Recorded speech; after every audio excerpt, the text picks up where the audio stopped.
Sēdi mierīgs un pieklusē istabu pilnu. Lēni mierīgs ir klusuma atnākums. Vai tā bija sirds stīga, kas ieskanējās? Kuš pildspalva čukst? Jānis Elsbergs dzimis 1969. gada 18. janvārī Rīgā.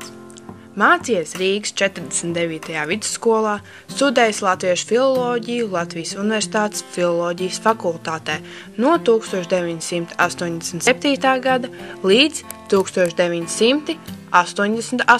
gadam. Jāņa Elsberga vecāki ir dzejniece Vizma Belševica un violnieks tulkotājs Zigurds Elsbergs.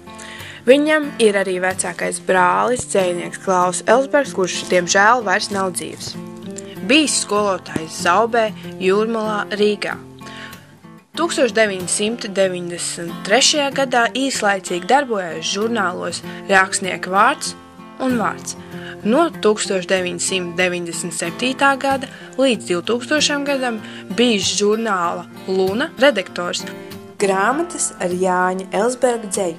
Vistīrākā manta, Rīta kafija, Daugavas bulvāris, Panti.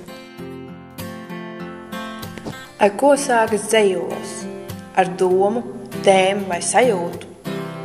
Atbild Jānis Elsbergs.